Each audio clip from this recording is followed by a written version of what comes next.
2018లో చంద్రశేఖరరావు గారు స్థానిక సంస్థల్లో 50% మించకూడదు రిజర్వేషన్లు 50% పరిమితం చేస్తూ టిఆర్ఎస్ ప్రభుత్వం చేసిన చట్టం అడ్డంకిగా మారడంతో అప్పటికప్పుడు మా ప్రభుత్వం ఆర్డినెన్స్ ద్వారా చంద్రశేఖరరావు గారు తెచ్చిన చట్టాన్ని సవరించి గవర్నర్ గారికి పంపించడం జరిగింది. ఆ ఆర్డినెన్స్ను కూడా గవర్నర్ గారు రాష్ట్రపతి ఆమోదం కోసం పంపించడంతో 4 నెలల క్రితం విద్యా ఉద్యోగ అవకాశాలలో 42% రిజర్వేషన్లు ఓబీసీలకు, స్థానిక సంస్థల ఎన్నికలలో 42% రిజర్వేషన్లు ఓబీసీలకు 2 బిల్లులు దాదాపుగా 4 నెలలు పూర్తయినా రాష్ట్రపతి గారు ఆమోదించలేదు. అదేవిధంగా చంద్రశేఖరరావు గారు తెచ్చిన చట్టం బీసీ రిజర్వేషన్లను 42% పెంచడానికి అడ్డంకిగా మారడంతో ఆ అడ్డంకిని తొలగించి ఆర్డినెన్స్ను కూడా రాష్ట్రపతి ఆమోదం కోసం ఎదురు చూస్తున్నది. క్షేత్రస్థాయిలో మేము చేయాల్సిన ప్రయత్నాలన్నీ చేసి అన్ని రకాల చట్ట సవరణలు చేసి శాసనసభ ఆమోదం పొంది ఏకగ్రీవంగా శాసనసభలో ఉన్న బీఆర్ఎస్, బీజేపీ, సిపిఐ, ఎంఐఎం మా ప్రభుత్వం అందరూ సభలో చర్చ పెట్టి అందరూ ఏకగ్రీవ ఆమోదంతో ఢిల్లీకి పంపిన ఈ చట్టాలు అమలు జరగకుండా వాయిదా పడుతూ వస్తుంది. అందుకే ఇది రాష్ట్ర స్థాయిలో కాదు జాతీయ స్థాయిలో ఒక పోరాట కార్యాచరణను చేపట్టాలి. ఈ పోరాటంలో జాతీయ అధ్యక్షులు రాజ్యసభలో అపోజిషన్ లీడర్ మల్లికార్జున్ ఖర్గే గారిని, Lok Sabha leader of opposition Shri Rahul Gandhi గారిని 100 మంది కాంగ్రెస్ పార్లమెంట్ సభ్యులందరూ కూడా సహకారం తీసుకొని లోక్సభ రాజ్యసభలో తెలంగాణ కోసం ఓబీసీ రిజర్వేషన్ల కోసం తీసుకున్న నిర్ణయాలు వాయిదా పడడానికి కేంద్ర ప్రభుత్వాన్ని ప్రశ్నించడానికి మేమందరం ఢిల్లీకి వచ్చి మిత్రులు పిసిసి అధ్యక్షులు మహేష్ కుమార్ గౌడ్ గారు, ఉప ముఖ్యమంత్రి బట్టి విక్రమార్క గారు, ఉత్తమ్ కుమార్ రెడ్డి గారు, మిగతా మంత్రివర్గ సహచరులం అందరం కూడా ఇందిరా భవన్లో స్పష్టంగా అధికారిక కార్యాచరణలో మేము తీసుకున్న విధానాన్ని ఈరోజు వాటి పరిస్థితులను అందరికీ వివరించడం జరిగింది. ఆనాడు శ్రీ మల్లికార్జున్ ఖర్గే గారు, శ్రీ రాహుల్ గాంధీ గారు సంపూర్ణంగా తెలంగాణ చేపట్టిన ప్రక్రియను సమర్థించుకుంటూ మేము తీసుకున్న నిర్ణయాలు ఓబీసీలకు పెంచాల్సిన 42% రిజర్వేషన్లకు సంపూర్ణ మద్దతు పలికారు. మద్దతు పలకడమే కాకుండా చట్టసభల్లో కేంద్ర ప్రభుత్వాన్ని, నరేంద్ర మోడీ గారిని మేము నిలదీస్తామని చెప్పి వారు మాకు అండగా నిలబడ్డారు.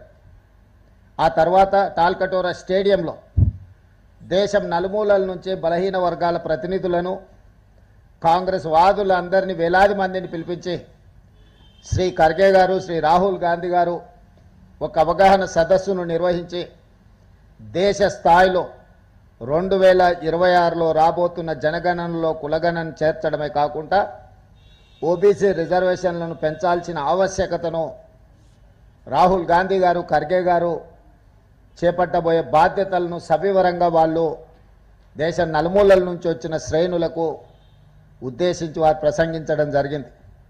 విస్పష్టంగా రాహుల్ గాంధీ గారు, మల్లికార్జున్ ఖర్గే గారు, శ్రీమతి సోనియా గాంధీ గారు పూర్తి స్థాయిలో ఓబీసీలకు అండగా నిలబడి 42% రిజర్వేషన్లను అమలు చేసే వరకు పోరాటం చేస్తామని ఆ సందర్భంగా వారు సందేశాన్ని ఇవ్వడం జరిగింది. ఆయన కేంద్ర ప్రభుత్వంలో కదలిక రాలేదు. అప్పుడు తెలంగాణ రాష్ట్ర ప్రభుత్వం, కాంగ్రెస్ పార్టీ నిర్ణయించుకున్నది, మేము గల్లీలో ఉండి మాట్లాడితే కుదరదు, ఢిల్లీలోనే మోడీ గారి మీద నిరసన కార్యక్రమాన్ని చేపట్టాలి అని తెలంగాణ రాష్ట్ర మంత్రివర్గము, పార్లమెంట్ సభ్యులు, శాసనమండలి సభ్యులు, శాసనసభ్యులు, వివిధ హోదాలలో ఉన్న కాంగ్రెస్ పార్టీ నాయకులు నలుమూలల తెలంగాణ నుంచి బలహీన వర్గాల మద్దతుదారులు కులానికి మతానికి అతీతంగా వేలాది మంది తరలి వచ్చి నిన్న జంతర్ మంతర్లో ఉదయం నుంచి సాయంత్రం వరకు నిరసన కార్యక్రమంలో పాల్గొనడమే కాకుండా ఇండియా కూటమికి సంబంధించిన దాదాపుగా 100 మంది పార్లమెంట్ సభ్యులు వివిధ రాజకీయ పక్షాలు Samajwadi party, NCP, DMK, communist పార్టీలు, ఇతర చాలా రాజకీయ పార్టీలు దాదాపుగా 100 మంది పార్లమెంట్ సభ్యులు జంతర్ మంతర్లో మేము కాంగ్రెస్ పార్టీ ఆధ్వర్యంలో చేపట్టిన నిరసనకు సంపూర్ణమైన మద్దతు పలికి ఎక్కడైనా ఎప్పుడైనా ఈ రిజర్వేషన్లు పెంచడానికి అవసరమైన పోరాట కార్యాచరణలో వాళ్ళ సంపూర్ణమైన మద్దతు ఉంటుందని చెప్పి నిన్న వారు అక్కడికి వచ్చి ప్రసంగించడం జరిగింది.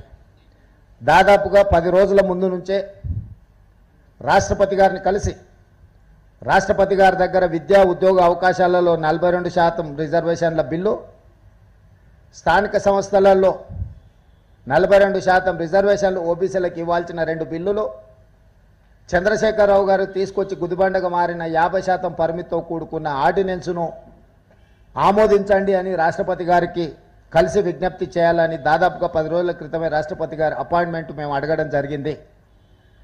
మేము రాష్ట్రపతి గారి అపాయింట్మెంట్ అడిగిన తర్వాత అమిత్ షా గారు, నరేంద్ర మోడీ గారు రాష్ట్రపతి గారిని కలిసారు.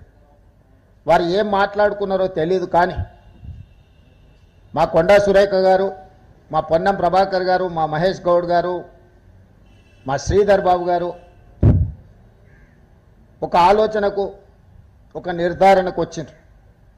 రాష్ట్రపతి గారు మాకు అపాయింట్మెంట్ ఇచ్చి మేము కలిసి చేసే విజ్ఞప్తులు వింటే ఓబీసీలకు విద్యా ఉద్యోగ అవకాశాల్లోనే కాదు స్థానిక సంస్థల్లో 42% రిజర్వేషన్లు ఇవ్వాల్సిన తప్పని పరిస్థితి ఏర్పడుతుంది. కాబట్టి అసలు తెలంగాణ రాష్ట్ర ప్రభుత్వానికి ముఖ్యమంత్రి గారి నేతృత్వంలో కలిసి ఒక విజ్ఞాపన పత్రాన్ని ఇచ్చి మా పెండింగ్ బిల్లుల అంశాన్ని తేల్చమని ఏదైతే అడుగుతున్నామో, మాకు అపాయింట్మెంటే రాకుండా కేంద్ర ప్రభుత్వం, నరేంద్ర మోడీ గారు, అమిత్ షా గారు అడ్డుకున్నారని ఒక నిర్ధారణకు మా మంత్రివర్గ సహచరులు, మా పార్టీ అధ్యక్షుడు వచ్చిండ్రు. అందుకే ఈరోజు 6-7 తారీఖుల్లో ఎప్పుడిచ్చినా మేము మిమ్మల్ని కలుస్తాము, ఢిల్లీలో మీకు అందుబాటులో ఉంటాము అని చెప్పి రాష్ట్రపతి గారికి మేము తెలియజేయడం జరిగింది. అందుకే ఇప్పటి వరకు నిన్న నిరసన కానీ దాదాపుగా 5, 6, 7 తారీఖుల్లో తెలంగాణ రాష్ట్రం మొత్తం కదిలి ఇక్కడికి వచ్చింది. ప్రజాప్రతినిధులు, ప్రభుత్వం మొత్తం ఢిల్లీకే వచ్చింది. మంత్రివర్గం మొత్తం ఢిల్లీలోనే రాష్ట్రపతి గారి అపాయింట్మెంట్ కోసం ఎదురు చూస్తున్నాము. దురదృష్టవశాత్తు రాష్ట్రపతి గారి అపాయింట్మెంట్ మాకు దొరకలేదు. ఇది శోచనీయము, ఇది బాధాకరము, ఇది తెలంగాణ ప్రజలకు అవమానకరము.